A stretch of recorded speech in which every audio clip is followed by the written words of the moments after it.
everybody, and welcome to That Wrestling Show, the podcast where all pro wrestling matters.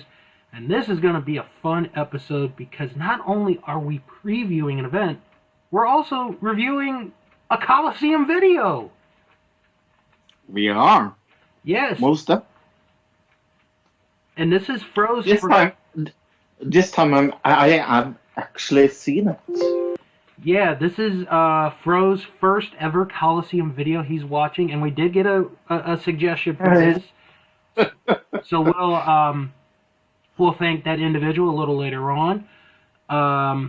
Plus, we're going to talk about The Masked Singer. We have a brand new segment that is debuting as my Xbox turns itself on. Mm-hmm. Because that's what an Xbox does. Yeah, turns itself on. Mm-hmm. Mm-hmm.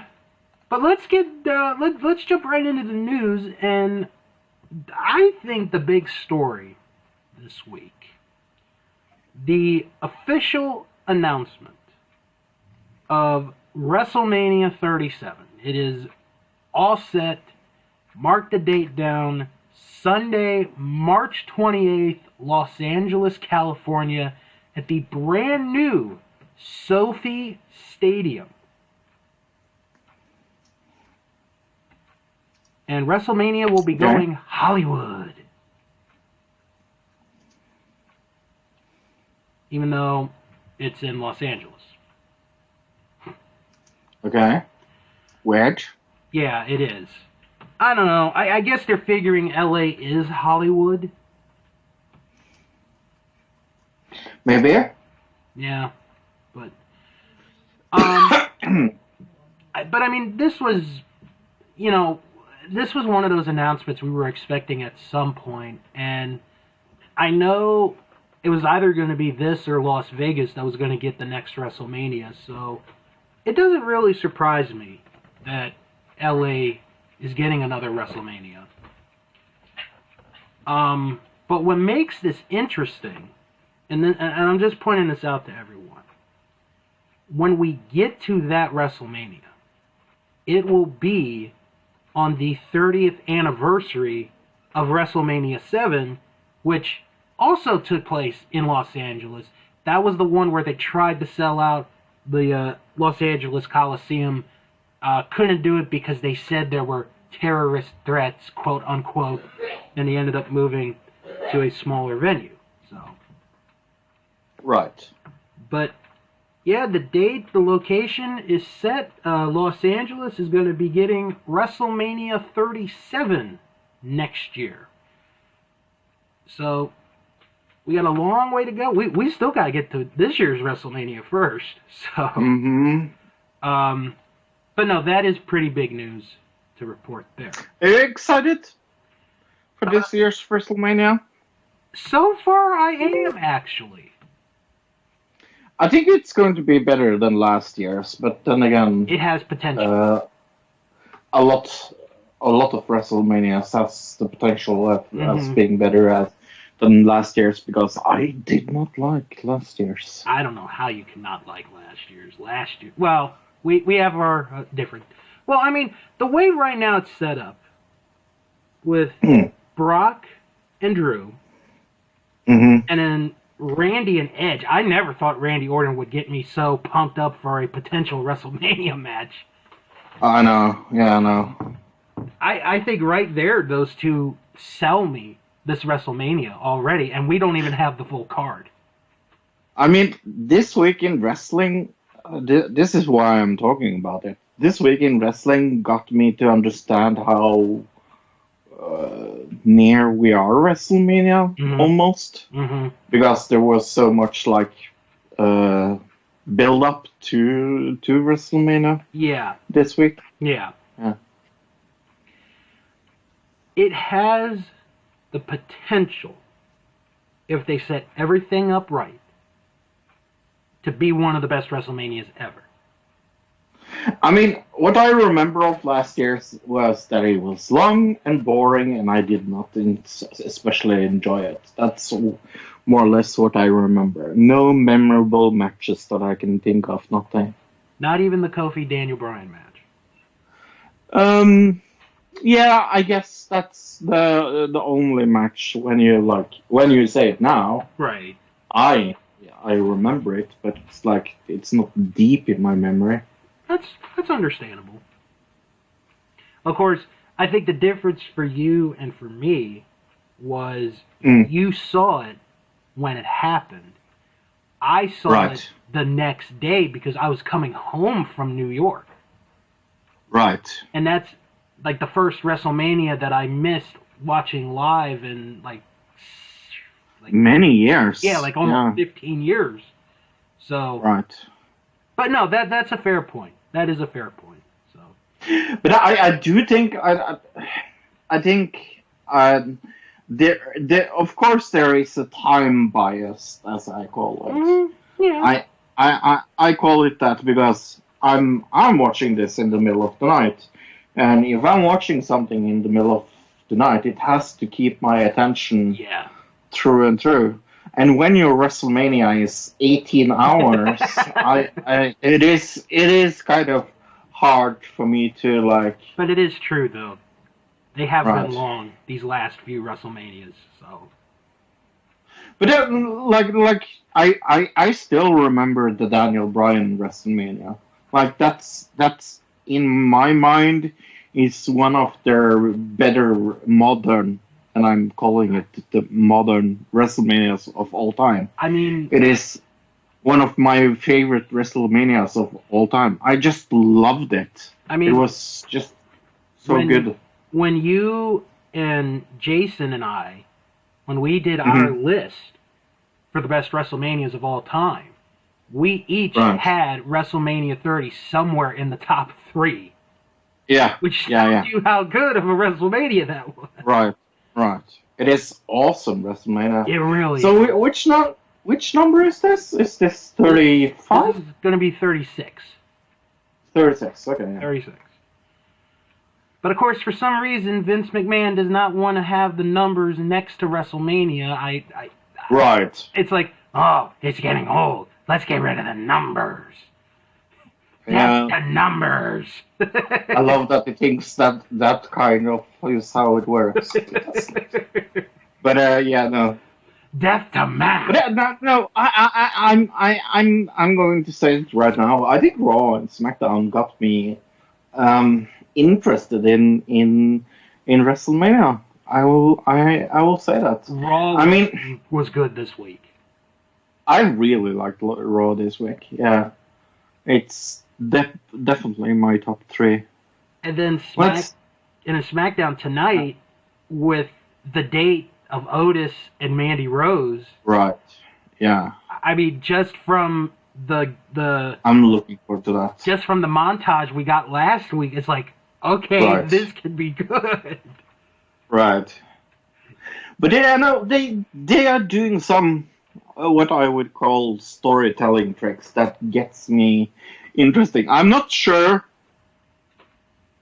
about the Lana thing. I still am not sure about that. But it seems like it's going to go for, how long is it now? Is it in April WrestleMania is, right? Yeah, we got about a month and a half. Right. So 1.5 more months of if it goes to WrestleMania, if it makes it to WrestleMania, I will applaud you, sir. I do think it will. I actually do think it will. I think the best thing. The best thing. I think they're. Oh, sorry. Yeah. Come on. No, I was gonna say. I think the best thing to happen to that storyline right now is that it's taken a small break. Right. But yeah, no, I think there will be an intergender tag team match. I think that's possibility. How they will solve it with Rusev and Liv Morgan, and Lana. Mm-hmm. Yeah, and Liv Morgan on one side, and Lana and Lashley on the other. That's very possible. Yeah, I can see that. Probably is going to happen. That's what I think. Now, I did read a rumor And again, this is a rumor. I'm not going to confirm this in any way. We could be getting a dream match at WrestleMania. Right. Between two of your favorite wrestlers. There is a chance we could see AJ Styles versus The Undertaker this year. I kind of hope it is true, because that's the rumor I have heard as well. Yeah. But then he needs to lose. Who, Taker? Yeah. Yeah. And then AJ... Because then it would actually mean, like, if he wins, it's giving us a sign, okay, this will happen again. Yeah. If he loses this time, it's the third time he loses, and there's no way. Right. Just no way.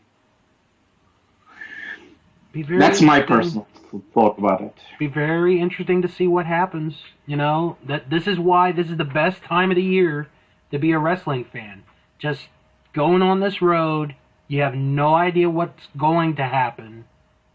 It's getting there. Especially now that I feel like AEW has kind of... I'm not going to say they have lost it for me, but this week I did not feel that show at all. Well, I think there may have been a couple of factors into why it, may not have been as good, because they were saving up for next week, and next week was a loaded show, especially with the cage match being the big seller. So, although I gotta say, my favorite line this whole week was from Raw, after Becky Lynch got bit, and she's being checked on, and all I'm thinking to myself, this is the nerd in me, because I'm thinking of the line from Monty Python and the Holy Grail, where the Black Knight gets his arm chopped off, and Arthur's like, "You're bleeding, just a flesh wound," and then just a flesh wound. Yeah, and then Becky, she screams at one of the paramedics, "It's a flesh wound!" I'm like, yes! That is a very good reference. Yeah, no, but it's the same thing with NXT this week. NXT this week was supposed to be this super grand show with all the titles on the line and things like that.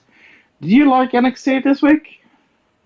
I didn't. I'll be honest with you, I think they were hyping up for next week's show as much as they were for the Sunday show, which we'll talk about later. Yeah. Right. So I think, because, next week, you've got a Cruiserweight title match, Lio Rush and Jordan Devlin. You have Velveteen Dream against Braun. Oh, I'm so looking forward to see Velveteen Dream again. Those two matches alone could have been on this upcoming TakeOver. Right. But they're going to be on NXT next week, so... Right. I know. And when is the... I'm not going to watch it, Saudi Arabia show is this weekend? No, it is 2 weeks from now. Okay. Actually, I'm sort of glad we're talking about that and NXT TakeOver, because I'm going to save it to the end of the show, but I'm going to do it now. We got our first Patreon. Yeah. Pew, pew, pew, pew, pew, pew. And I want to thank Michael Givens, who not donated, but he is contributing $5. Thank you, Michael. That means that come Monday, and this is why this is why we have the best plan. The top tier is $3. So if you put in $3 or more by Monday, you can get an exclusive review of NXT TakeOver Portland before everybody else hears it next week. And you will hear a very cranky and very sleepy Fro. Well, actually, I'm off Monday, so you're not going to be that cranky. Oh, good. Okay. And then when the Saudi Arabia show comes, I'll do that review by myself, because we did have someone pledge $3 or more. So if you, like I said, if you are interested in donating or pledging, patreon.com/That Wrestling Show, believe me, you're gonna get your money's worth with these reviews and stuff. I think because I can tell you now, we are not going to say anything about the Saudi Arabia show on this show. No. As long as I am here. Exactly. Which is why that is going to be like an exclusive review that is only going to be really exclusive. Very exclusive. So, very exclusive. Because when I have to complain about how Goldberg beat The Fiend for the Universal title in 2 weeks. Yeah, because that's definitely going to happen. Yeah. Yeah. All right. The other big news this week is from New Japan Pro Wrestling. They actually made 2 big news stories this week. The first one is they will be back on primetime television in Japan starting in April. They are going to have a weekly show at 8 p.m. in Japan, Friday nights on BS Asahi, which is the satellite channel of TV Asahi. So they're going to be on prime time TV in Japan. That's big news over there. The other big news is, and you might want to mark this date down for those who haven't heard, Saturday, August the 22nd, New Japan returns to Madison Square Garden for a New Japan show. It is not co-promoted. It is all New Japan Pro Wrestling, and they are holding a show called Wrestle Dynasty. And what is interesting about this is that it will be held on the same day as the NXT Takeover the day before SummerSlam.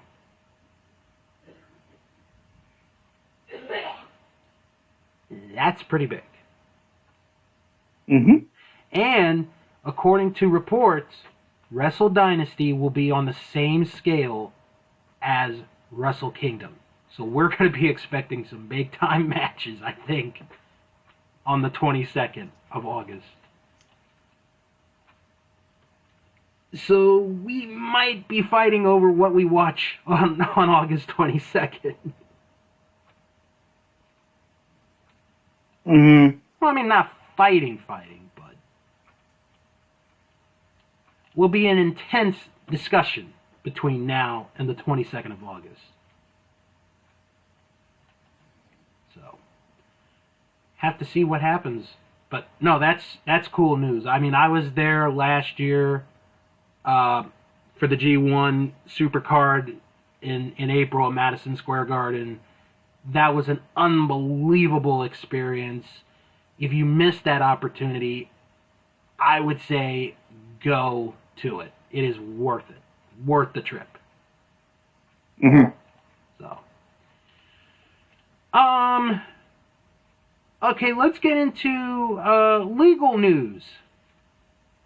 Legal! Teddy Hart was arrested earlier this week. He was arrested in Richmond, Virginia, and is, as of this moment, currently incarcerated at the Richmond City Jail. According to court records, Teddy Hart, real name Edward Ellsworth Annis, yes, that is a real name, Annis. So, he is charged with possession of a Schedule III narcotic and possession with intent to sell or distribute.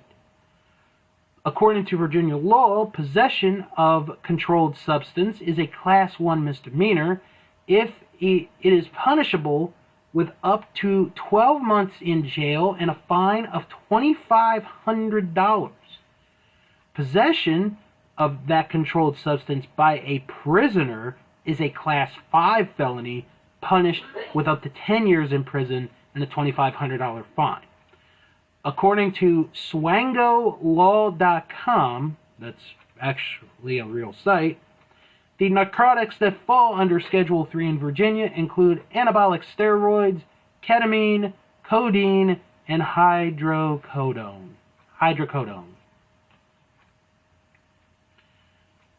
Yeah, so Teddy Hart's going to be in Virginia for a while.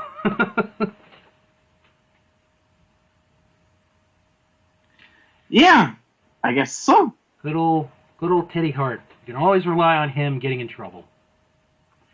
Maybe he will make a double tag team match. Oh man, I just hope he doesn't have that cat with him in jail. Oh dear God, that poor kitty. The other legal story that we're going to talk about actually has a very interesting twist. So, down in Mississippi, Brett DiBiase, who is the son of WWE Hall of Famer, $1 Million Man Ted DiBiase, he was arrested in Mississippi for being a part of a scam where they made over $4 million. Wow. Now, here comes the twist. Ted DiBiase's ministry, because he is a reborn Christian, has gotten $2 million.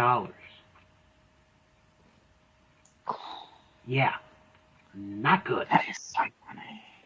So I guess it is really true to say that everybody has a price. Money, money, money, money! Money! Money, money, money, money! Money! Why don't we take a break from news and talk about the Masked Singer this week?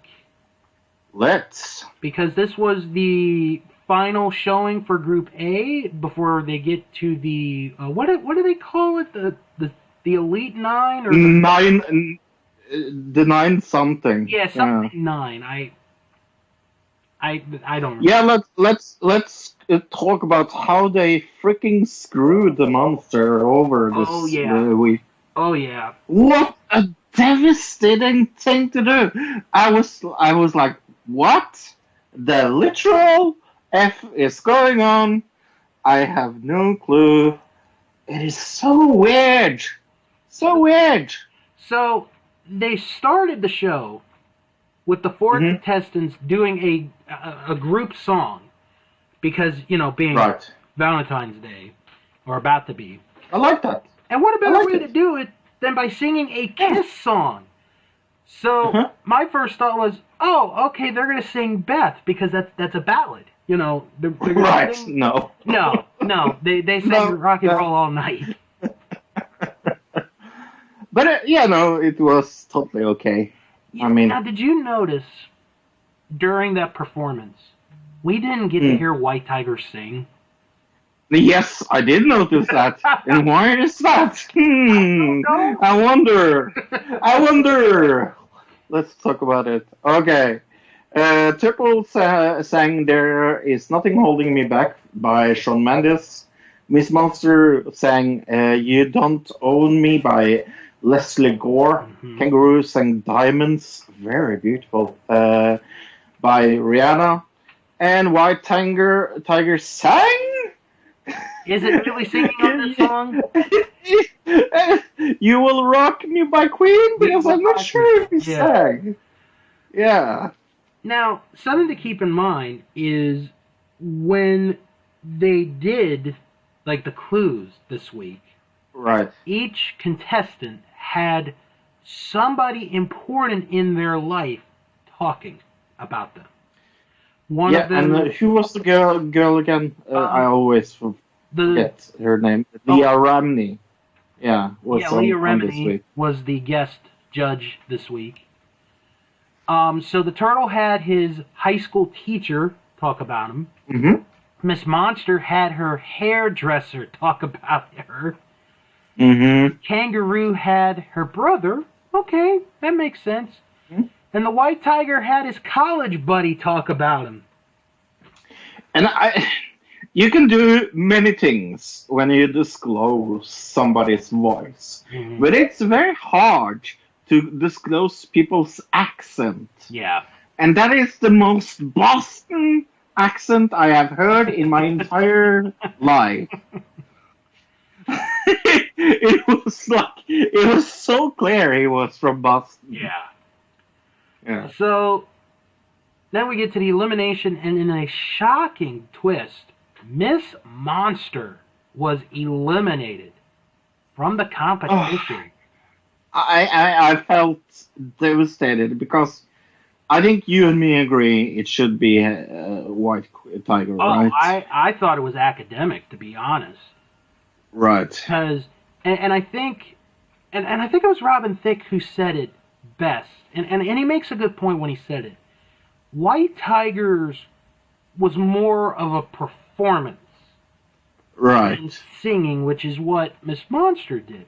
But the name of the show is called The Masked Singer. That's what you're supposed to do. Not party entertainer. Right. Right. You know, it's just like, but yeah, no, we were right. The identity of Miss Monster was Shaka Khan. So I'm Shaka Khan. So I still think Turtle is the one that I said last week. What was it? You said it was somebody from a boy band. Right, boy band man. I don't remember. Kangaroo, I still don't have a clue. White Tiger is Rob Gronkowski. It's 110% why. It really is. It is. But like you said, next week will be interesting because then we finally meet a new. It's the Super 9. That's what it is. Super 9 was Super 9. So next week we get the debut of the banana, the elephant. I actually like the elephant's costume. Mm-hmm. That looks tight. The frog, the kitty, the mouse, and the taco. Mm-hmm. And yeah, and if the mouse goes out and it is a Miss White Trash herself, 2006, 2003, Paris Hilton. So then we said so. Yeah. What was I gonna say? Oh, they also announced during the episode, and this is important. Yeah, they're gonna go on tour. Yeah, they're going on tour. I wonder how they're gonna do this. Are they gonna actually get some of the contestants to come back and do this? No. I think what they will do. This is my. I guess I'm just guessing here. So this is totally me guessing. There's absolutely no there's no need to go on a tour if everybody's on mask. Is there? Wouldn't that be kind of the point lost? Because then you just come in here. Because I think it's probably going to be the one that's all the 9 that's in the group of the last 9 or something. Probably. That gets to go on tour, and I was like, there's no. Then it just becomes a concert with people you know. Mm-hmm. So I think maybe they will tape this and make it into a thing. So this is what they are describing what this tour is, and they do have a site. It's themaskedsingertour.com. This is an all-new live production based on the hit TV show. The Masked Singer National Tour is coming to a city near you. Your favorite characters from the hit Fox TV show brought to life live on stage, as well as surprise celebrity hosts and amazing new performances. Can you guess who's behind the mask? A mystery celebrity will be unmasked in every city in this can't-miss spectacular live show for audiences of all ages. Yeah, so they are doing what I thought they did. Mhm. We're going to. Yeah. The first date of the is May 28th in Detroit.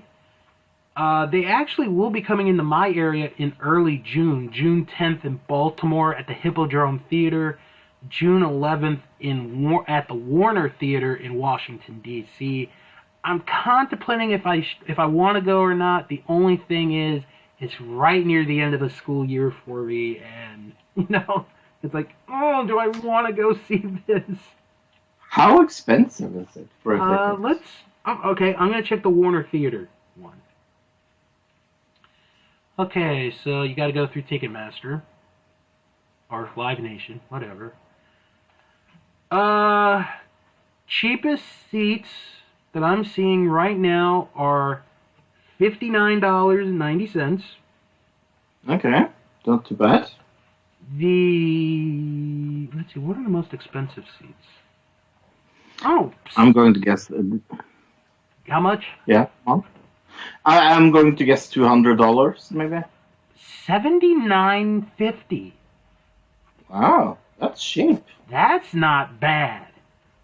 No. Oh no, I'm I sorry. don't Hold on, we got more.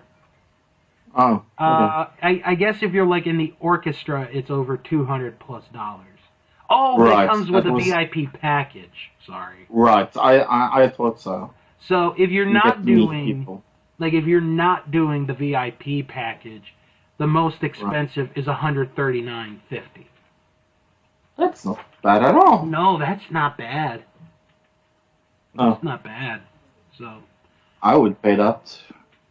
I'll think about it, see if I want to go or not. If I do go, I know someone that will want to go with me, so that won't be too hard. Yeah, me. Yeah, I know. I will go with Yeah, I you. know, right? Yeah. So, patrons, if we get to 60,000, we will. There you go. We will fly Fro out. Yeah. Yep, for his first American concert. Mm, Oh, man. All right, that would be. that would be pretty interesting.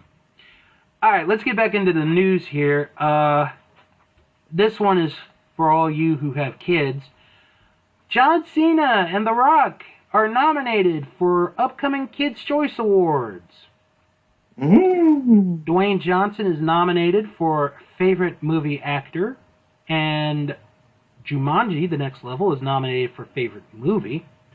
Meanwhile, John Cena is nominated for Favorite TV Host for Are You Smarter Than a Fifth Grader? Oh, I didn't know he did that. Yeah. To be honest. Yeah, they brought it back. He's actually not that bad. Oh, when did you start this again? About a year ago. Okay, cool. The Kids' Choice Awards will be live on Sunday, March 22nd at 8 p.m. on Nickelodeon, while you sit there questioning your life choices of why you're watching a kids' award show. Aww. Ring of Honor announced this week. They actually announced a lot of things. They are going to do a tournament to crown the next Ring of Honor Women's Champion. The title will replace the Women of Honor title.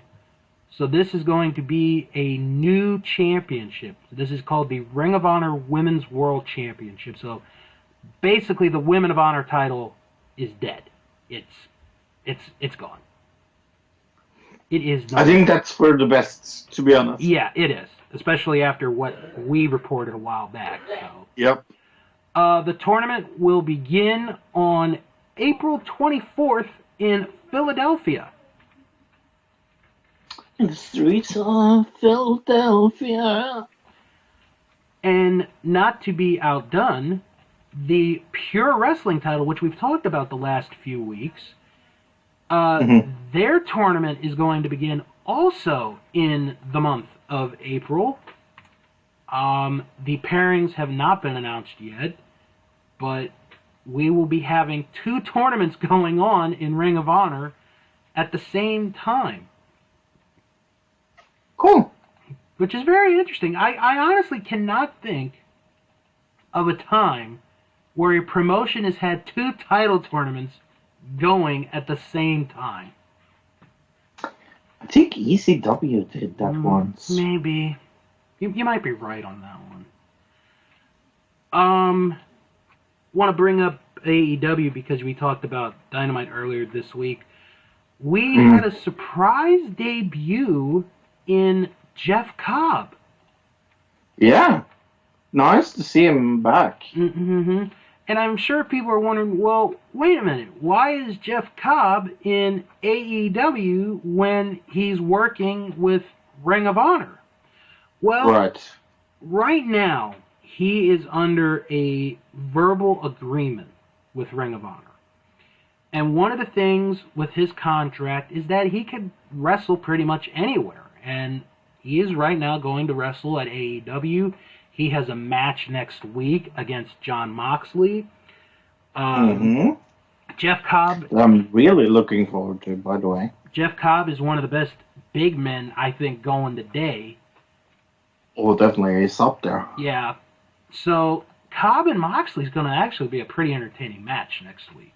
I'm super stoked for that. Yeah. AEW also announced this week that they are going back to Boston and Philadelphia in April. Tickets, I believe, went on sale today for those 2 shows. So, you could check that out there. NWA, they announced that next week there won't be an episode of NWA Power because they're doing the first episode of Circle Squared, which is a tryout show, sort of like American Idol, where wrestlers will have opportunities to showcase their potential and to maybe end up being a part of the NWA roster. Right. It's more tough enough than anything else. It is. I'll watch that next week just to see how it is. I am really looking forward to see if they can do it better than Tough Enough. But then again, that can be beaten pretty good. Yeah, it can. It can. Because that was a shit show. Well, early on it was actually pretty good. But... Well, last season was a bad show. It killed the podcast. It did! It literally did. We are sad to announce that Cathy Kelly will be leaving WWE. Sunday will be her last day with WWE. She posted on Instagram today the following, and I'll read this. I've typed out and deleted this about 20 times over the past few days. Still unsure what to write. I have come to the decision to leave WWE, with Sunday's NXT Takeover being my last day. If you know me, you know this was more than a job. You know how much I loved it and how difficult this decision was. But sometimes, in order to have room for growth, you have to step away. I am so thankful for getting to live out a crazy dream the past 4 years. Thank you to the WWE digital team for being a platform that never stifled creativity. Thank you to Stephanie McMahon for being a mentor and inspiration in every way. Thank you to Triple H for heading up the best wrestling show currently on TV and letting me be a part of it. And thank you to everyone who has supported me, whether it's watching a video I've done or sending a tweet of encouragement. Words cannot begin to express how much it means. I'm not sure yet where my next chapter will take me, but I am damn excited for it. And I promise this isn't a goodbye, it's just a see you later. Do you think she has plans for where to go? I wouldn't be surprised if we see her on an elite wrestling program in the future. I was thinking that, yeah. And I did talk to Steve, and he's actually not sad about this. Right. Because he was thinking the same thing, too. Right. So, but good luck to Cathy. honestly, Yeah, I hope for the best. I will miss her. Yeah, I will miss her. Oh, real quick. XFL this last week did really good in the ratings. Oh, it has started? Yes. Week 1 was last week, and every game, with the exception of the last game, had over 3 million viewers. Okay. Which is pretty good. I know absolutely nothing about this. And, well, the next part is the big part. Okay. In 1 week, which is how long the 4 games, they have made more money than the Alliance of American Football made all of last year. And that league collapsed midway through the season. And I have to admit, bro, it was actually entertaining to watch those games. Okay. So I will be watching, well, at least I'll be watching the DC Defenders game this week, because they're going to be playing the New York, the Guardians, the New York Guardians. So I'll be watching that tomorrow and see. Is there any people that I would have heard about involved with this? Well, Football Guide that does the pre-shows for NXT is on there. But he's a sideline reporter, so it's really not that. I meant like on the teams. No. Okay. No, you're not gonna know anyone. Okay. All right, so we have a brand. I'm sorry. I'm going to ask. Welcome to Stupid Fro Time. Okay. Are they going to have something in the effect of a WrestleMania? They're going to have a championship game. Right. In like I think it's like the end of April. Okay. And like the season, each team's going to play a total of 10 games. And how many teams are there? 8. Okay. So it's not that big. But wouldn't that make it? Let's do some math. You said it. How many teams did you say? 8 teams. So if they played against each other once, that would be 7 times 4 is 14, 15. Wouldn't that make it 15 games? No. What they do is they... Okay. Math. Yeah, this is math. I want to kill math. Math. Shayna Baszler biting. Let's make her a vampire. No, okay. So here's... this is how they're doing it. So there's 2 divisions. So let's say I'll use the Premier League for an example. You know how they have like 20 teams in the Premier League? If they had wanted to, they could split they could split it into 2 divisions of 10. Okay. So here we have 8 teams, and there's 2 divisions with 4 teams in it. Okay. So there's an East and a West. Okay.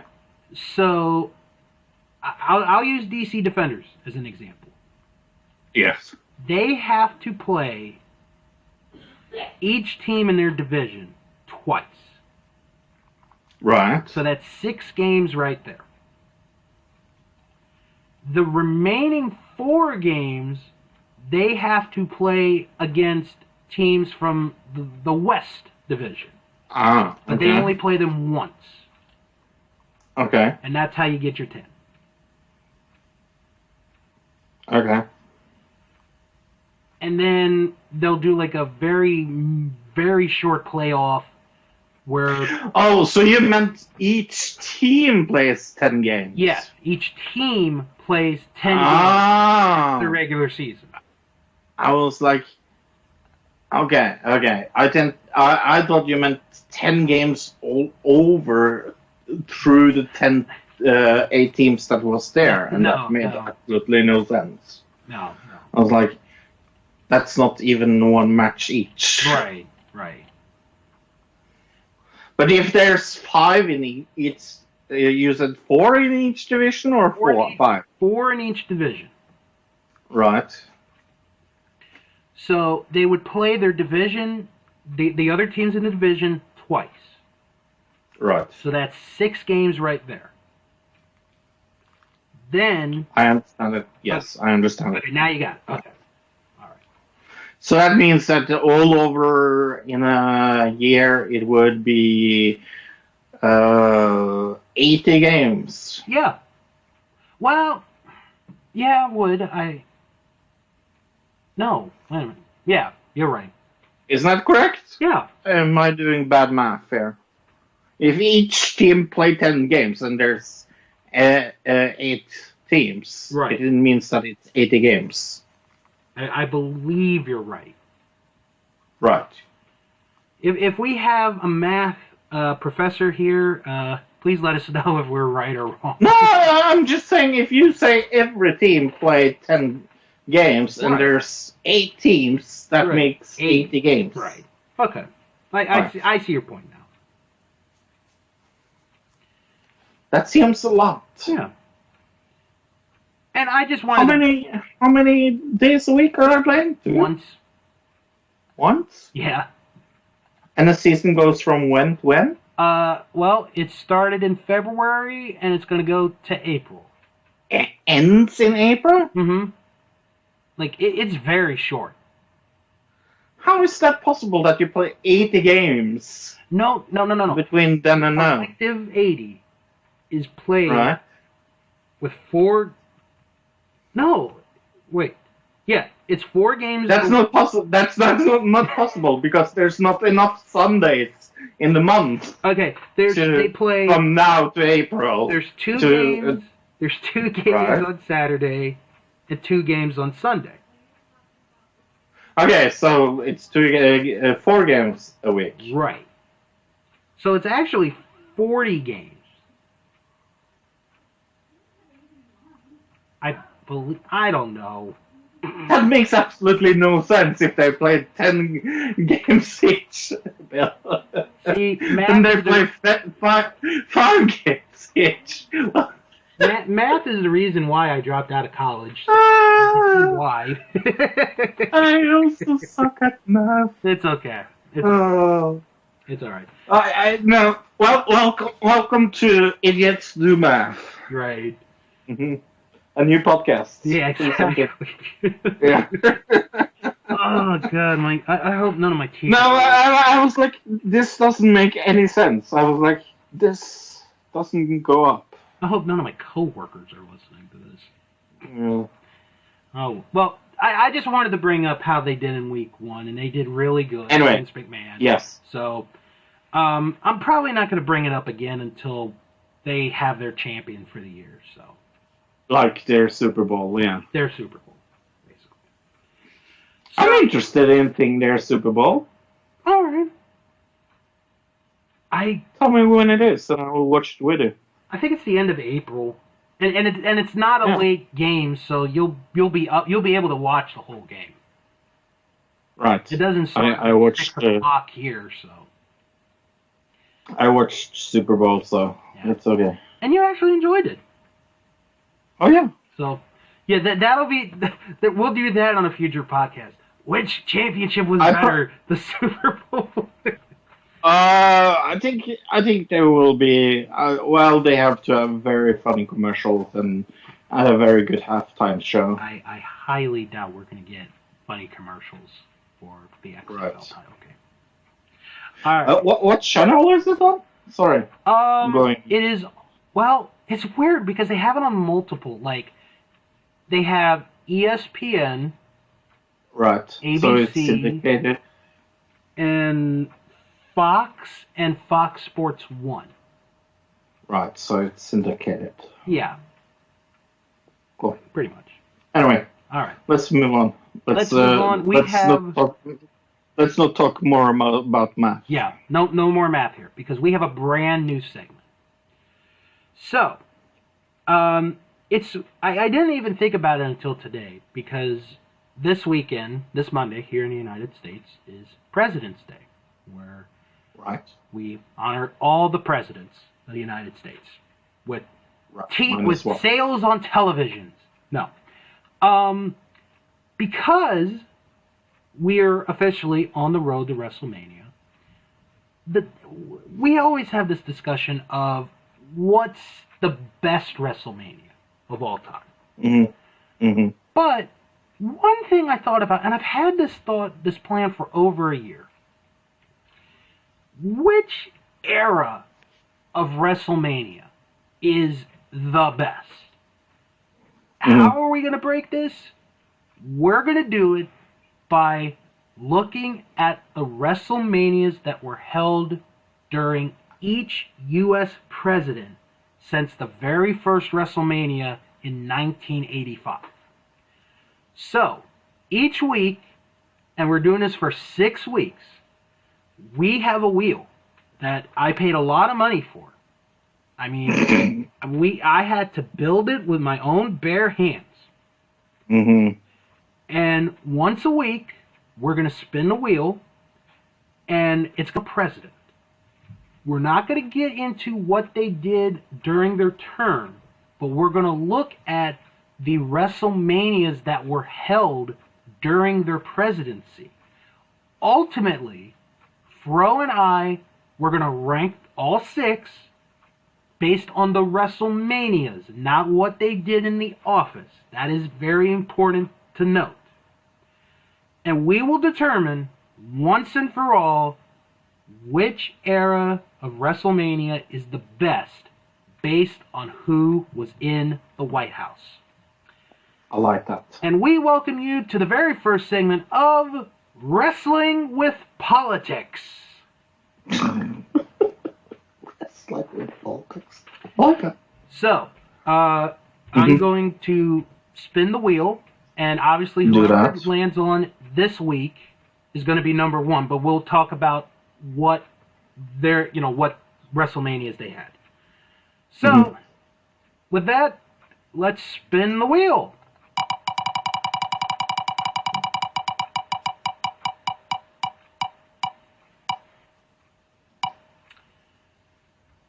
All right. Today, it landed on the 44th President of the United States of America, Barack Obama. I heard of him. Yeah, I have heard of him too. So Barack Obama, to give everyone a quick background, in 2008 defeated John McCain to become the 44th President of the United States of America. He would serve 2 terms from 2009 to 2017. In 2012, he was the incumbent, beating Mitt Romney. So, during Barack Obama's 2 terms as president, he had 8 WrestleManias under his belt. Now, because he is the first person that we landed on, for this week, he is automatically number 1. But let's take a look at the WrestleManias that he had while in office.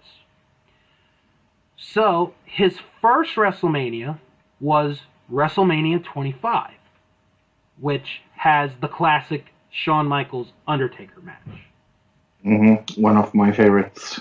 AKA the greatest match ever. Yep. WrestleMania 26 has the rematch of Undertaker and Shawn Michaels, plus also one of my favorite matches. Right? Yes, plus a very good WWE title match between John Cena and Batista, and the Bret Hart Vince McMahon match where all the Harts were a lumberjack and Bret could not be hit in the head. That was such a bad match. But it's still a good WrestleMania. Oh, yeah. That is still a good WrestleMania. Then we hit our first bump in the road. WrestleMania 27. Yeah, one of the worst WrestleManias ever. That's a bad one. Where The Rock was the host of WrestleMania. Yep. was Edge's last match for 8 years. Oh. And a good match. It was a good opening match. It was, yeah. You had Jerry Lawler finally wrestling in a WrestleMania, only to lose by disqualification to Michael Cole because of the anonymous Raw GM. I think that's one of the worst matches of WrestleMania of all time. Well, that's going to be our list that we do this year, actually, Fro. Is our 5 worst WrestleMania matches ever. I hate that match. That's going to be a fun list to go through. I hate that match. This was also the WrestleMania that had Undertaker and Triple H. And the main event, that hot main event, The Miz against John Cena, where The Miz went over to stay the WWE champion, even though The Rock interfered, costing John Cena the match. I mean, it started a trend that we will see in the 2 next WrestleManias that I... Like, that's maybe why I hate this even more than the 2 next WrestleManias. It's because The Rock kind of interfered here and also destroyed the main event of the 2 WrestleManias. Yep. So the things he did here has kind of workings on the next WrestleManias, and I that was a period of WWE that I will think back of one of the worst periods was the back and forward of WrestleMania of John Cena and The Rock. So then, his final WrestleMania in his first term is WrestleMania 28, or Once in a Lifetime. Yeah. The Rock and John Cena. So once. We also had at that WrestleMania CM Punk defending the WWE title against Chris Jericho. In a good match. That was a really good match. That was a good match. Sheamus beating Daniel Bryan in 18 seconds to win the world title. I still remember that kiss. It's so funny. And The Undertaker against Triple H inside Hell in a Cell with Shawn Michaels as the guest referee in the end of an era which we still don't know what the era was. It was the end of the era where we should care about Undertaker. Maybe. For Barack's second term, it begins with WrestleMania 29, aka my first WrestleMania, where we had twice in a lifetime John Cena against Brock. We also had The Undertaker against CM Punk, Triple H against one of the best and most wrong decisions in the of all time. But it CM Punk. But it had the greatest. It had the greatest WrestleMania entrance though of all time. I loved it. It's so good. It really is. We also had The Shield making their WrestleMania debut, winning. I was very pumped then. Then we have WrestleMania 30, which we just discussed, both of us agreeing as on our list of the 3 greatest WrestleManias of all time. Oh, definitely. Daniel Bryan putting on a performance of a lifetime in 2 matches, plus The Undertaker finally losing at a WrestleMania to Brock Lesnar. We had the inaugural Andre the Giant Memorial Battle Royal, and a very interesting match with John Cena and Bray Wyatt. Then we have WrestleMania 31, where Seth Rollins cashes in the main event of WrestleMania to win the WWE title from Brock Lesnar and Roman Reigns. We also had Triple H battling Sting in Sting's long-awaited WrestleMania debut. Randy Orton in an actual good match against Seth Rollins. I know. And AJ Lee's last pay-per-view match as she teamed up with Paige to beat the Bella Twins. And then... at least she went over. Yep. And then his last WrestleMania as president, this is another bad bump on the road, WrestleMania 32, Roman Reigns beating Triple H for the WWE title. But it's not Roman Reigns' fault, it's just the situation that it was in. But we did have Shane McMahon against Undertaker, Hell in a Cell. We had Zack Ryder win the Intercontinental title in a ladder match. I remember that. And we had I was very, very, very happy. And we had AJ Styles' WrestleMania debut. I know. All right, so, Fro, the question for this week is Barack Obama number one on the list because he's the first one. He's default. By default, yes. Is he going to stay at number one by the time we finish this in about 5-6 weeks?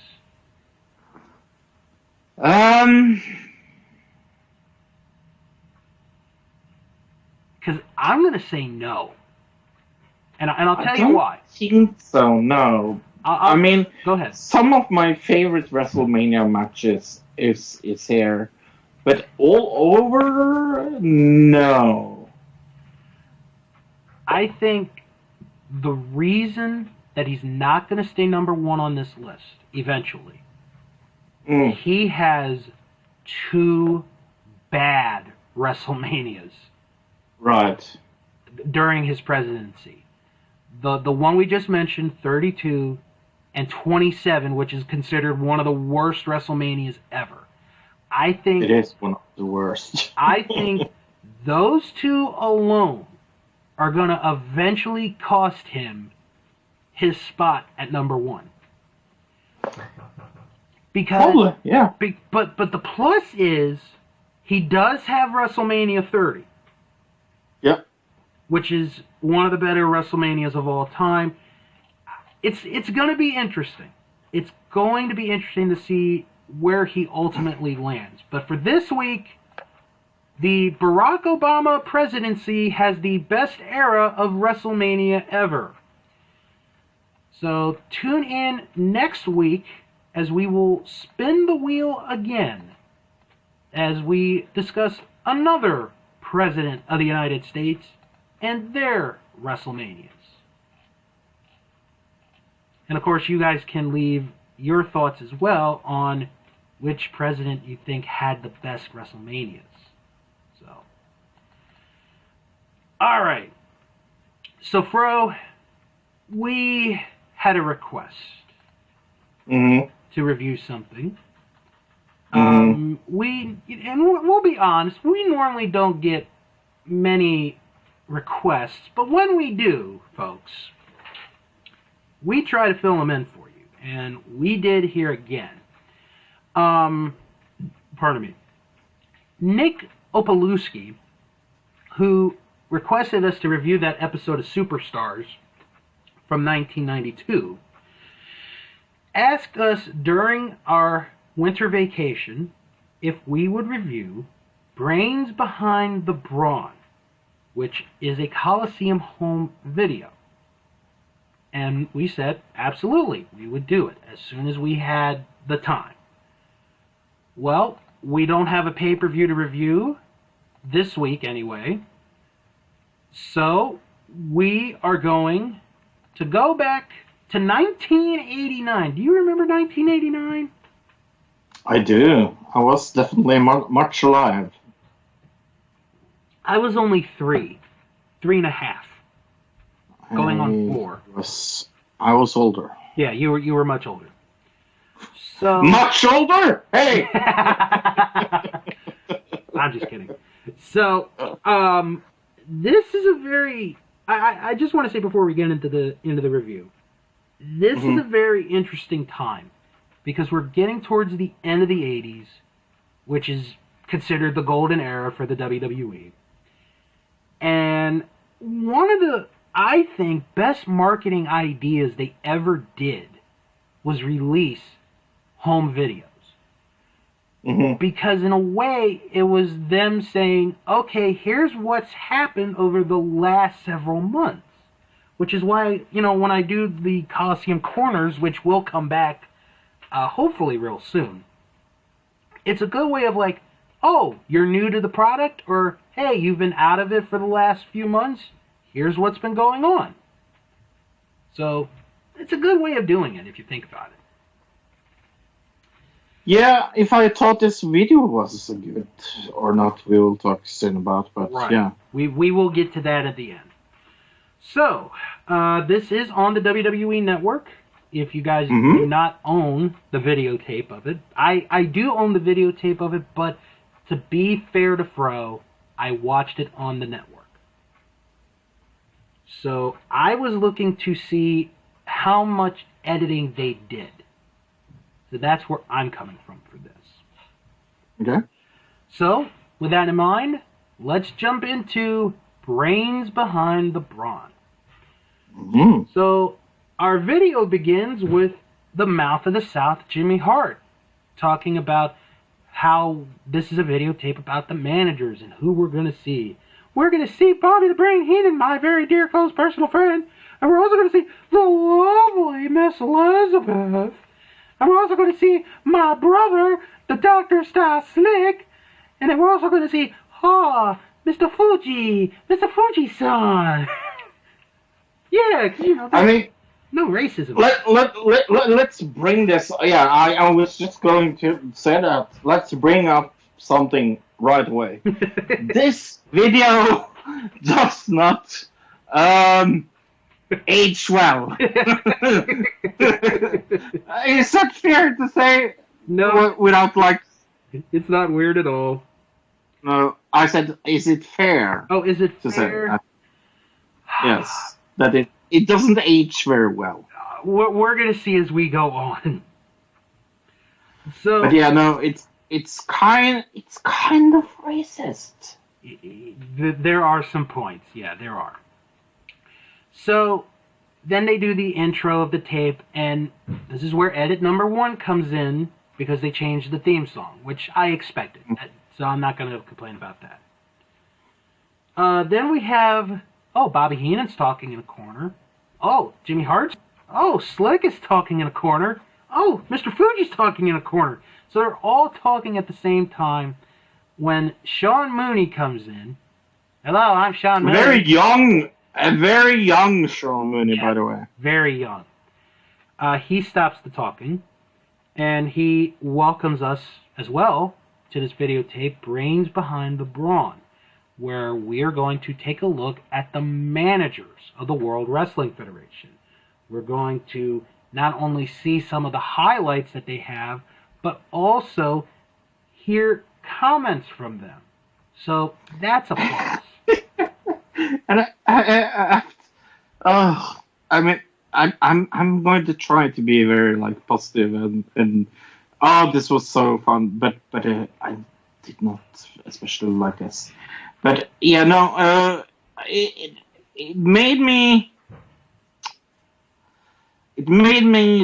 think that sometimes when people are saying "Oh, remember the good old days."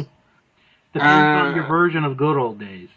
Right. It depends very much on the good old days that you're referring to, because I'm not sure if you watched this and thought this was good right nowadays, because this is a video from 1989.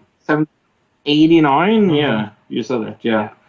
And I mean, I was 10 years old right then, and I'm 40 right now, so it's 30 years ago plus. Yeah. And things that are in this video is so dated. Oh yeah. It is so incredibly dated. So we go to our first manager, which happens to be Bobby the Brain Heenan.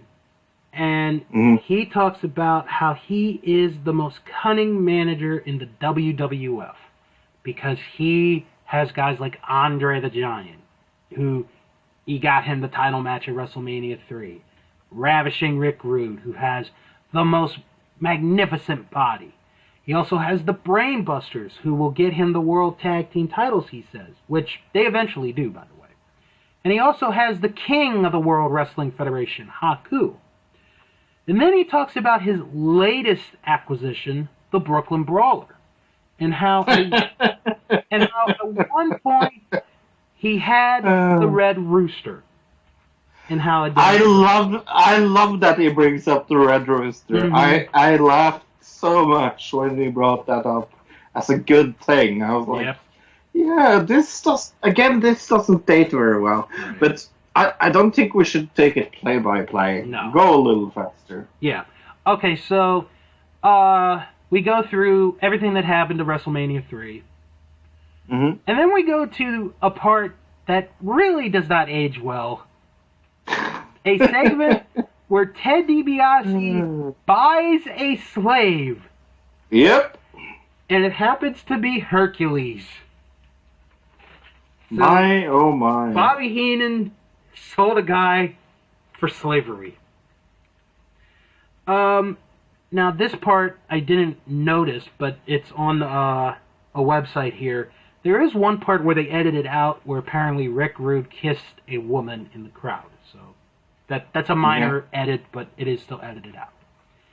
Then we have the pose down between Rick Rude and Ultimate Warrior from the Royal Rumble. And this is where the third and final edit comes in because they edit Rick Rude's theme. Oh my god, it is the worst. It's very generic. Oh, it's the worst. Now, we get to the Red Rooster. So why even bring this up? Like, was it that freaking big back then? Well, the story to that is Bobby Heenan saw Terry Taylor as a guy who was an okay wrestler, had limited ability, limited skills, but if he took him under his wing and gave him confidence and called him the Red Rooster, he could do something with it.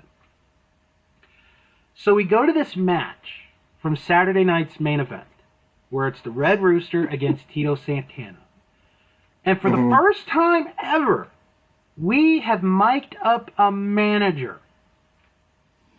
Better choice than Bobby Heenan. This is not very smart. And so they do. So they have the match. You see them fighting. Santana wins. After the match, Heenan argues with Rooster, and Rooster beats up Bobby Heenan. Then we go to Primetime Wrestling, where Bobby Heenan admits he's wrong, and Gorilla Monsoon's reaction is the best. He's like, "Wait, you're admitting you're wrong?" I love that part. So Bobby Heenan's like, "Look, how about we do this? You go your way, I'll go my way. It's done." So they shake hands, and then Bobby Heenan slaps the Red Rooster, and then from behind comes the Brooklyn Brawler, who not only hits Rooster with a stool, but he also hits Gorilla Monsoon with a stool, knocking Gorilla out. And then he goes on to beat up the Red Rooster. So that's the segment on Bobby Heenan. So our next manager that we're going to talk about is Jimmy Hart. And he talks about how he's got videotapes, he's got computers that help him strategize, look for strengths and weaknesses in other opponents. And then we go to some clips. We have Bret Hart. He has a match on Superstars, and he tells Jimmy Hart to leave, which Jimmy Hart eventually does.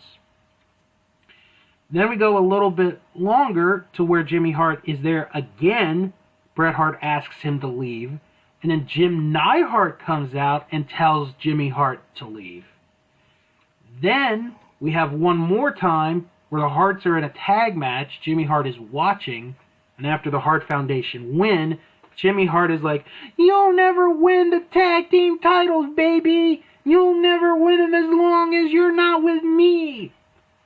So then we go to SummerSlam where the Hart Foundation face Demolition and Jimmy Hart gets involved in the match. Hart Foundation lose to Demolition because of Jimmy Hart's megaphone.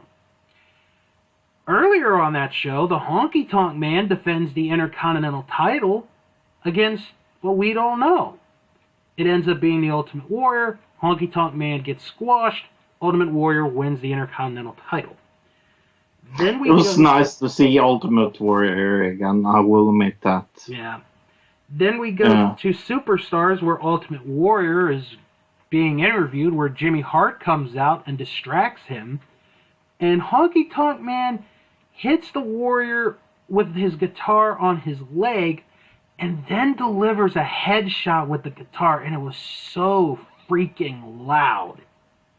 It was extremely loud. But it was good. It was done well. Yeah. So you bought it right away. Oh, yeah. Oh, yeah. So then we go to our next manager, which is the Doctor of Style, Slick. Slick talks about how he has the Russians, Nikolai Volkov and Boris Zukov. He also has the Big Boss Man, and how he has transformed the one-man gang into Akeem, which we will get into a little bit later. So one man. Oh, it was gang, not band. Yeah. Aww. So we start with the Bolsheviks singing the Russian national anthem. Okay. That was so funny. And then we go to the Brother Love show, where the guest is Hulk Hogan. Yes. And this is a good segment. I like this segment. It is very good. It's very funny, and it's very, very good.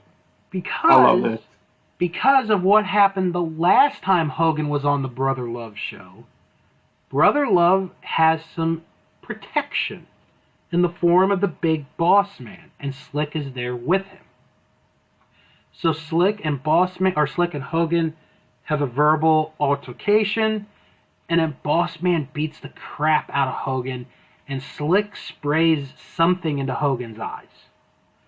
And Hogan gets beat up on this guardrail, but Hogan comes back and chases them away. Mm-hmm. Then we go to this part. This is the last part on Slick. So, Mean Gene Okerlund is on assignment. And he is told that he is going to deepest, darkest Africa. This is so cringe. This is so cringe. We're in the back parking lot of some street. So here's Slick. He has his boombox. And I love this interaction. He's like, Slick comes out, he's like, "What's up, brother?" And Mean Gene is like, "What's up, cousin?" So, Mean Gene Okerlund had his honorary black card since 1988. So, Slick talks about how tonight we are going to see a transformation. And he switches the tape, starts playing a song, and there's a jungle tribe dancing around a barrel with fire. Then we get the transformation, and it's Akeem! And then you hear, what a shock! And then you hear the tribe members going, "Akeem, Akeem, Akeem." And then Mean Gene says, "Wait a minute, I know him. That's the one-man gang." And then Slick's like, "Don't you ever call him a one-man gang again." So we get this very interesting promo from Akeem. He's saying how he is a new man. He is reborn. I mean, I got to give credit to one-man gang, Akeem. Yeah, that's a pretty racist gimmick, but man, he plays that perfectly. So Slick and Akeem leave, and Mean Gene leaves before the jungle tribe become cannibals. Then we go to our next manager, Mr. Fuji, who talks about how he led Demolition to the World Tag Team titles and then got rid of them because they were soft, and how he's going to lead the Powers of Pain to the Tag Team titles. So we go to WrestleMania 4, where Demolition win the tag team titles. And then we go to Survivor Series, where we see Mr. Fuji turning his back on Demolition, and then Demolition beating him up, only for the Powers of Pain to help Mr. Fuji, and that's how Mr. Fuji joins Demolition. Or Powers of Pain, I mean.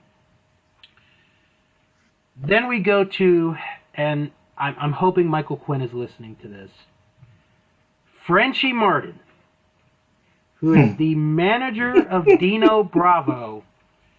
And we get, are you ready for this, folks? We get a Dino Bravo promo on a videotape on Managers. I have never ever seen this promo before.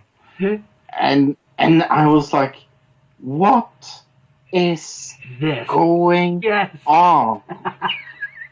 I was like, what is this? Am I having a bad acid trip or something? I was so freaking confused. Because I was like, who is this guy? Because Frenchie Martin is like, I'm the manager, we'll take on the He doesn't talk. But he doesn't talk. He can't speak. He's not supposed to do promos. It is atrociously bad. It is atrociously bad. We want Hulk Hogan, Randy Macho Man Savage, Jake Roberts, Andre the But it's not. But it's not even that, Bill. It's just like it's a bunch of absolutely nonsense. And this is a videotape on the Managers, and we get a Dino Bravo promo. Yeah, why was he there? I was like,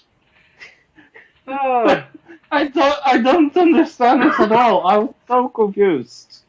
Frenchie is on TV for like 2 more months after this tape comes out, and then he's gone. So, then we see Dino Bravo's unofficial world bench press record lift from the 1988 Royal Rumble. Now, to end the videotape, we're going to showcase Miss Elizabeth. However, and I was like, okay, this is going to be nice. However, I don't really know so much about Elizabeth, so yeah, nice. But then, however, she did not want to appear on the tape because she is distraught over the breakup of the Mega Powers. Really? And she's on the cover!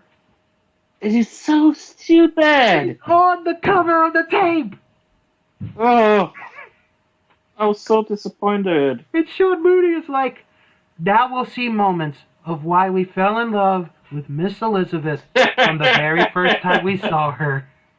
Oh, this is so bad. So we go to WrestleMania 4, the finals of the tournament, Savage and DiBiase. Elizabeth runs to the back to get some help, comes out to be Hulk Hogan. Blah, blah, blah. Savage wins the title. Savage gives the belt to Elizabeth. Elizabeth is crying. Then we go to SummerSlam, where the Mega Powers are facing the Mega Bucks. And we get...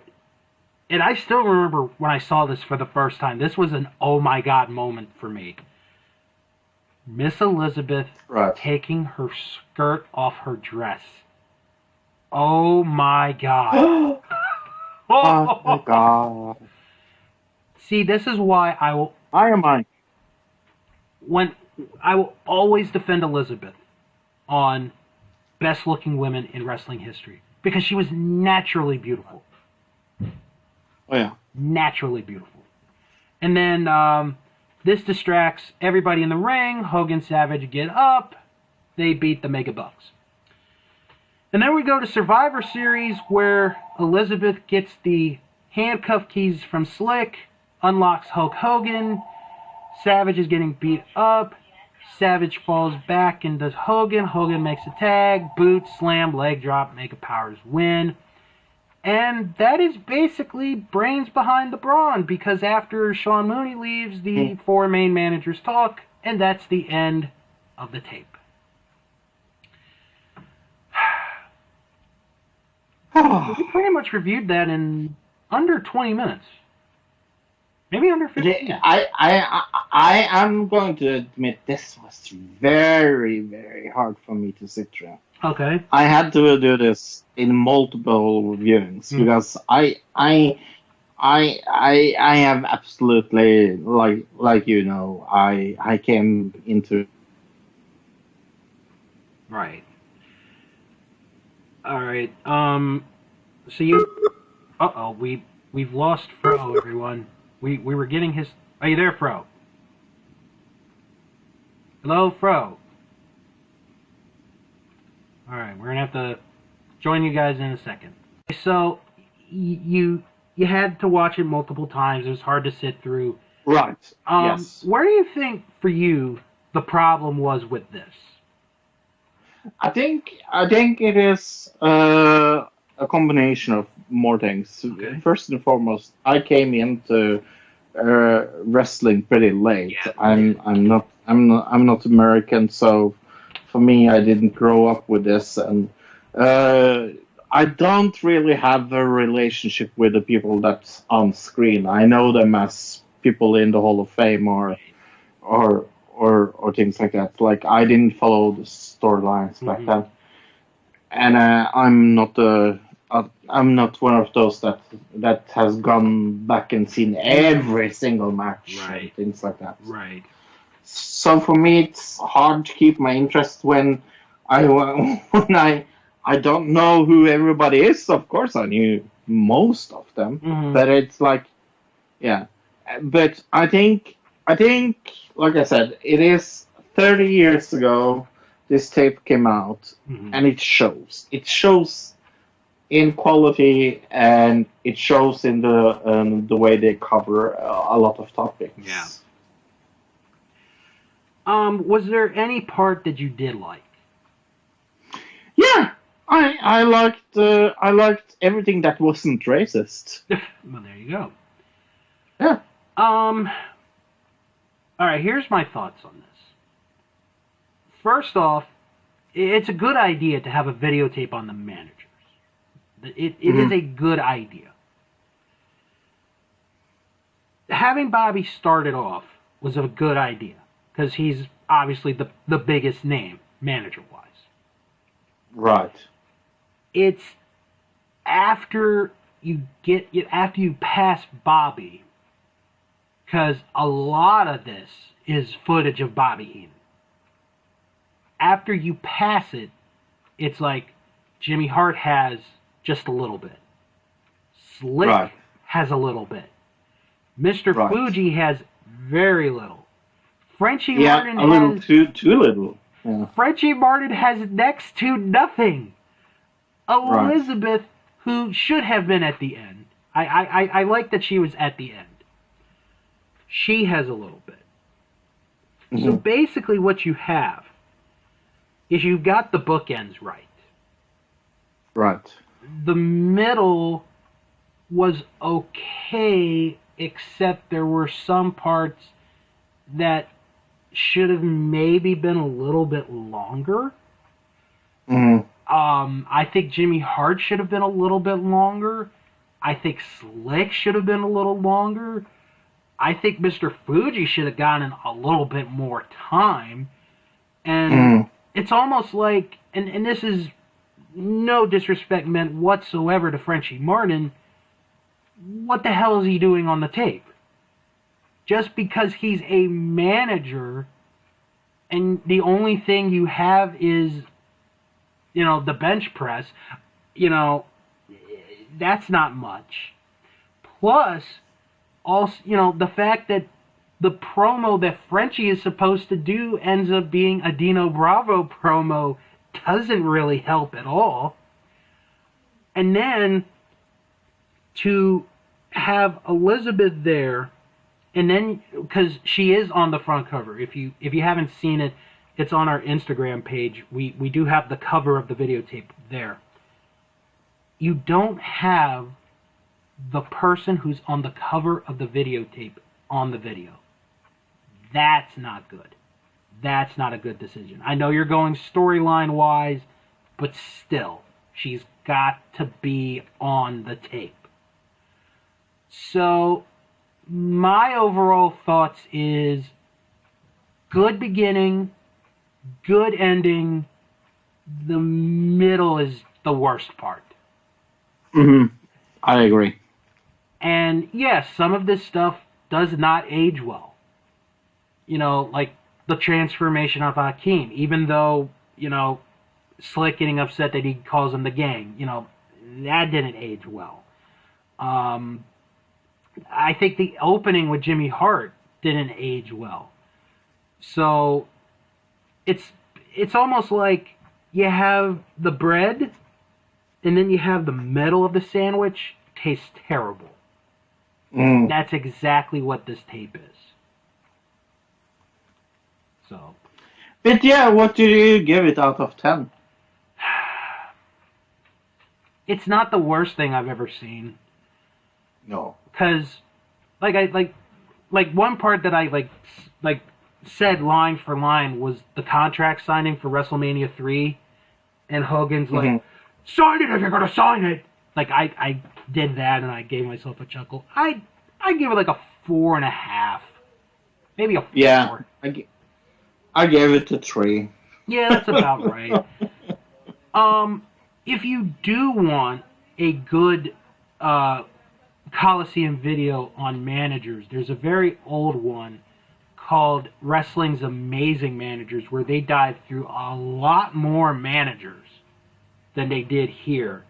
And they actually have matches on there, so I do recommend you guys checking that out if you have the WWE Network. If not, go to eBay, find the videotape, or if you know people that sell it on Blu-ray like I do, hit them up. Yeah. All right. We have one more thing to discuss. This Sunday is NXT Takeover Portland. 6 matches on this card. And we have a special performance from Poppy. Poppy! I have no idea who she is. I'm going to look her up while we discuss. Oh, she's a very big YouTube star. She's a big YouTube star. She is weird. She's weird. Okay. Let's see. Okay, she's been on. Okay, TV wise, she's been on Jesse and Impulse. She's released 3 albums already. Yep.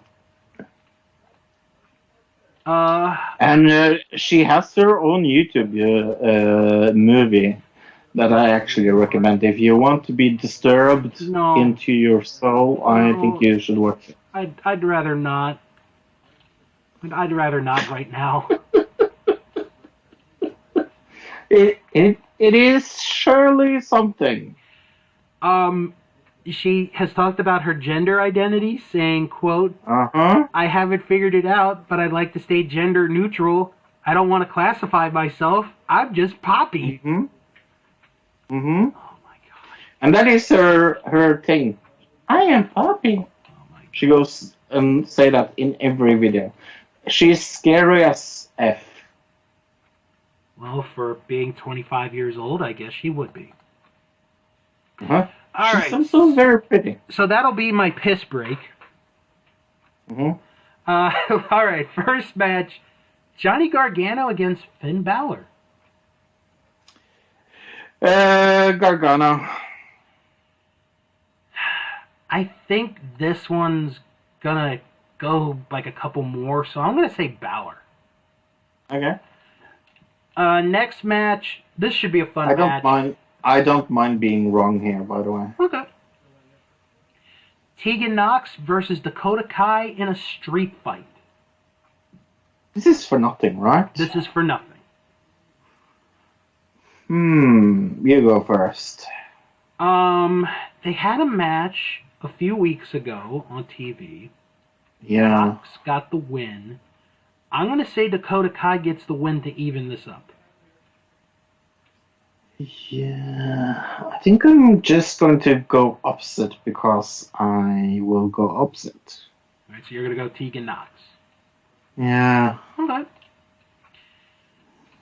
Then we have the NXT North American Championship. Keith Lee defending against Dominik Dijakovic. I'm going with the champ here. This is going to be the first time we agree on something. I'm going with the champ as well. Keith Lee just won the belt, although I do expect this to be a very good match.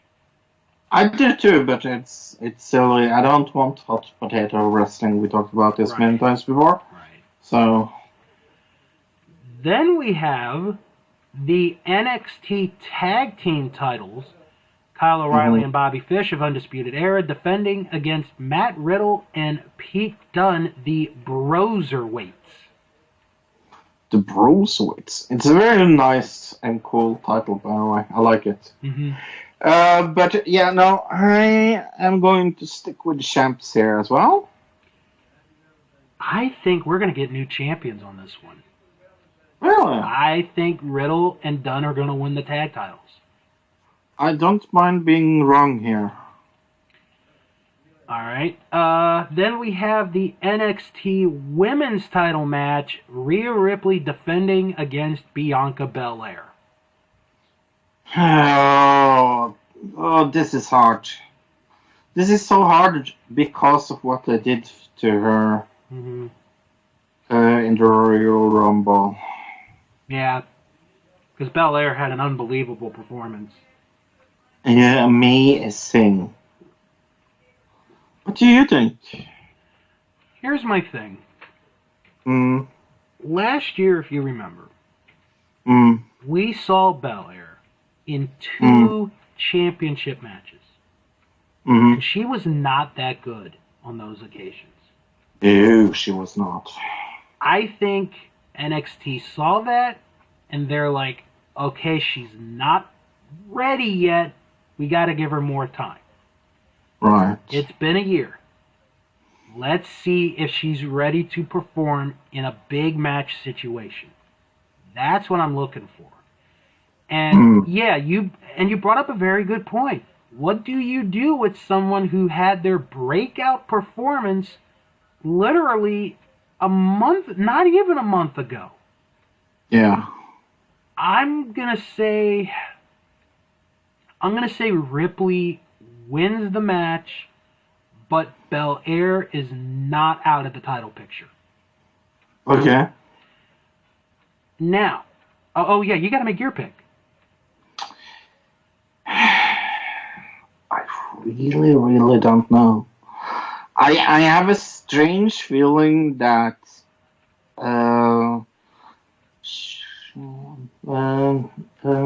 let's see.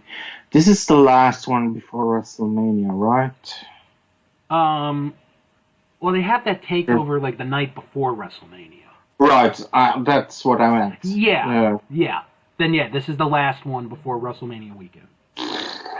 She kind of needs it for WrestleMania weekend. No, I'm going to stay with the champ as well. All right. Let me ask you this then.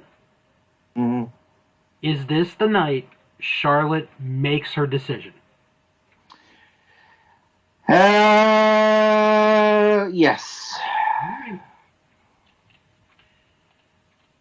And the main event of this takeover, Adam Cole defends the NXT title against Tommaso Ciampa. This is also hard.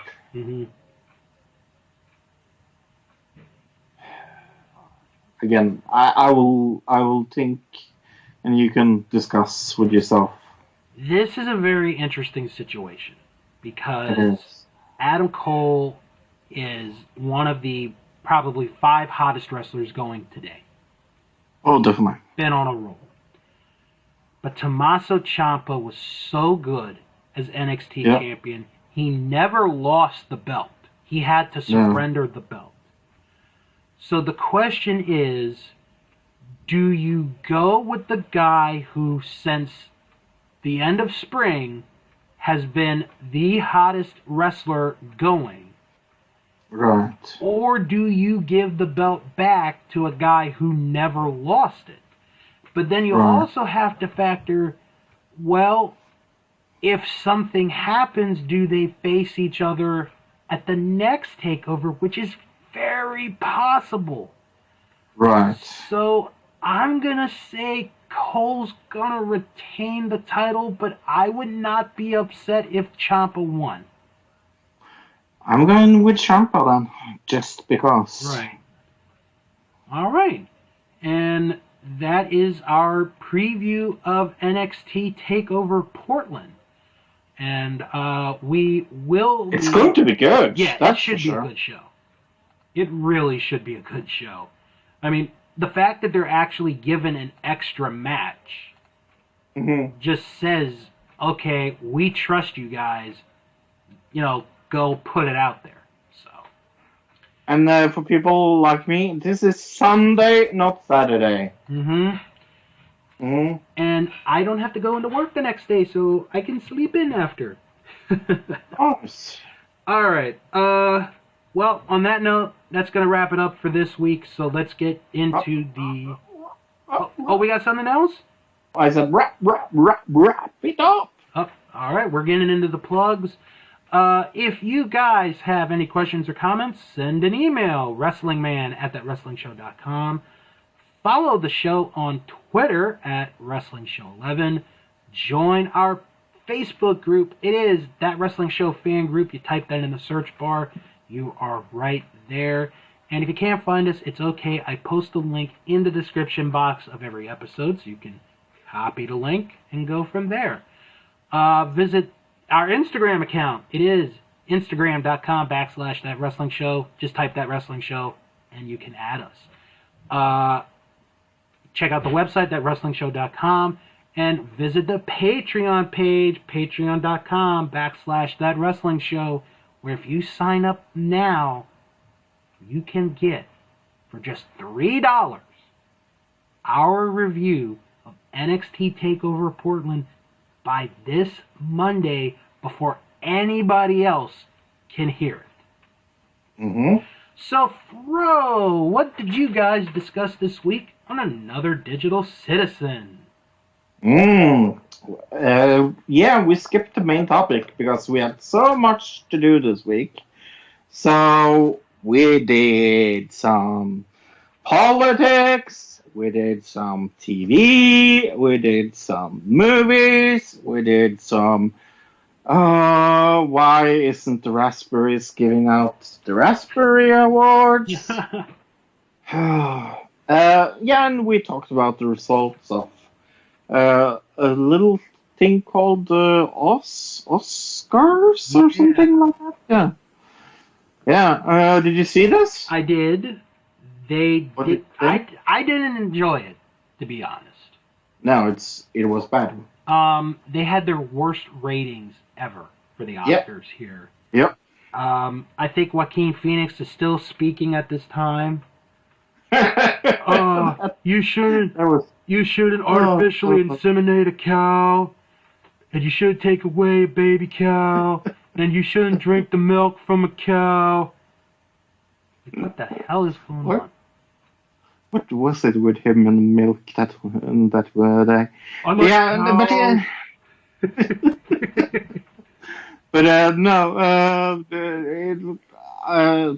The one thing I was very happy about was that Parasite won almost all that it was nominated for, because that's one of my favorite movies of last year. I plan on watching it this weekend. Yeah, I can't wait to talk to you about it when you watch it, because we will definitely talk about it. Yes, it's good. It's good. All right, let's talk about other podcasts that do exist in this world that we all love. Check out. Other podcasts exist? Well, I mean, really? The ones that you and I like. Yeah. We have our Vantage Point, the Retro Wrestling Podcast with Joe Murata and Michael Quinn. They take you through the retro world of professional wrestling as only they can. This week, in the Influence segment, they discuss wrestling on pay-per-view. I've heard that the person that made that suggestion is quite a handsome gentleman, so you might want to check that out. Plus, week 2 of the Royal Flush of the worst managers of all time. See, makes it go around with our review today. And a review of World Grand Prix Wrestling from June 1989. Wow. That is a real thing. Check out our Vantage Point, the Retro Wrestling Podcast. Also, check out the Wrestling Podcast About Nothing with former referee Mike Crockett and Chaotic Wrestling owner Brian Fury. Brian Malonis is on the road this week. This week, they have an interview with Justin Shape McIsaac, who talks about his transition from being a wrestler into a broadcaster. You'll get to hear about that. And they're getting very close to their 200th episode, so they're going to be hitting a milestone real soon. And on the road again. Yes, baby, I can't wait to get on the road again. And if you like your podcasts hosted by one individual, may I recommend Greetings from Allentown with your host PW Peter Winston. He watches one episode of professional wrestling each week in his own unique way and gives his insight onto what's going on in the episode and other stuff going on in his life. This week, he watches an episode of World Championship Wrestling from November 1st, 1986. So you're going to want to check that out. That is Greetings from Allentown. If you're looking for non-wrestling related podcasts, how about the Best Pick Movie Podcast with Tom, John, and Jess? They watch each Academy Award-winning Best Picture in no particular order. And of course, since we just had the Academy Awards this week, Parasite just went into the velvet bag, so at some point they will be reviewing that movie. However, this week they discuss what happened at the Oscars, and they discuss the Best Picture winner for 1949, All the King's Men. Ooh, that's a good one. That is a love that movie. Very good movie. I love that movie. Do you want to know out of curiosity what it was up against? Yes, please. All right, because you guys can ultimately decide yourself, or as well, if the Academy made the right choice. So, besides All the King's Men, which won Best Picture that year, we also had Battleground, The Heiress,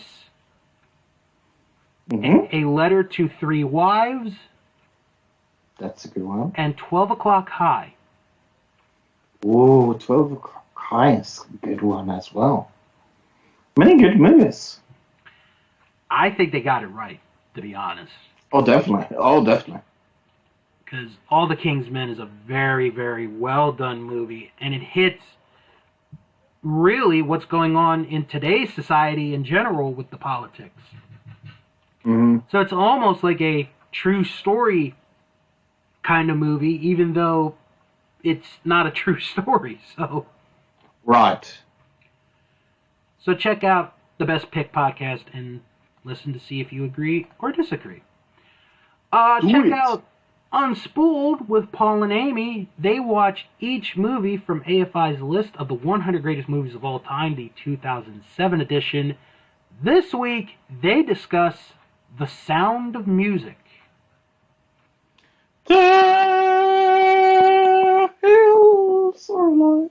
Yeah, good musical, yes. I've seen bits of it. I've never seen it all the way through. So. Oh my gosh. Well, I guess we can't be friends anymore. I guess not. Toodaloo. No. We also have Last Stop Penn Station with Kerry Silkin. This week he talks about the Camel returning and also being in Japan. So that is the Last Stop Penn Station. Want to check that out. Also check out Shark's Pond, a South Park podcast, where I watch each and every South Park episode. This week I discuss preschool. Yeah, and they have been in the news this week as well. They have. What have they been in the news about? There was this guy that wanted to cancel South Park. I don't remember his name. It's been in the news. Yes. Yeah. I don't remember who it was, like I said. Oh, okay. And finally, eliminated a Royal Rumble podcast with myself and Jim Boy Star, where we watch and discuss every Royal Rumble match that has taken place. This week, we discussed the 2003 Royal Rumble match. When am I getting more nostalgia, crew? I've been very busy. Danielle's been very busy. I'll have to talk with her, see if we can figure out a time to get that back up, but I can't say at the moment. So I've really enjoyed the nostalgia crew. I know. A lot of people do. Yeah. It's my favorite podcast with you that I am not on. There you go. If you ask me what it was a Marvel writer, by the way. Marvel writer? Slams. That slams South Park.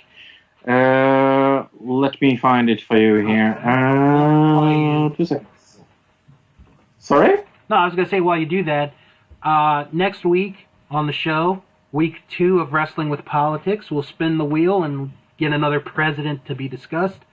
Plus the wrestling news, our review of NXT Takeover Portland, and so much more. That'll be on next week's show. Okay, so she tweeted, this is, I will link this to you. There you are. Your name is Bill. My name is Fro. There we go. You can read that to the audience. Alright. Let's see. The headline. People are getting really mad over a South Park tweet. Okay, so let's see. Over the years, cartoons stirred up drama with a number of controversial episodes, blah, blah, blah, blah, blah, blah. She-Hulk director Dana Schwartz has expressed her outrage at the comedy on social media. In a string of messages on Twitter, she fumed. In retrospect, it seems impossible to overstate the cultural damage done by South Park. The show that portrayed earnestness as the only sin and taught that mockery is the ultimate inoculation against all criticism. Smugness is not the same as intelligence. Provocation isn't the same as bravery. The lesser of two evils aren't the same. Dana then shared the creator's apology for their episode Man Bear Pig and added, It seems like South Park has been trying to reckon with this. I admit I haven't been watching the show in recent seasons, but I'm fascinated to see this. Closing off her rant, she wrote, To be clear, I don't blame the show itself as much as I do the generation of boys who internalized it into their personalities, which maybe isn't the show's fault. Since then, fans of the show have flocked to her socials where they defiantly defended the Comedy Central hit. It's a damn cartoon. Nobody sane would think behaving like Cartman is appropriate, but in context of the absurdity of the show, it's hilarious. Comedy is about pushing boundaries. Turn it off if you don't like it. Yeah. Very interesting. Yeah. Well, I'm definitely going to post this in the South Park Facebook group that we have. So join that Facebook group, everybody. By the way, yes, absolutely. But yeah, no, I was thinking about you when I read this. Well, since it came out today, this is brand new to me, so. Yeah. All right. Well, on that note, everybody have a wonderful weekend. Have fun doing whatever you want to do. Don't forget to check out NXT Takeover this Sunday. And then come back here next week for another episode of That Wrestling Show, the only podcast where all pro wrestling matters. And as always, Calvin and Hobbes is underrated. You know, my neighbor has a hanged framed copy of the last comic that ever came out. Oh, so good. Yeah. Wrestle on. Wrestle on.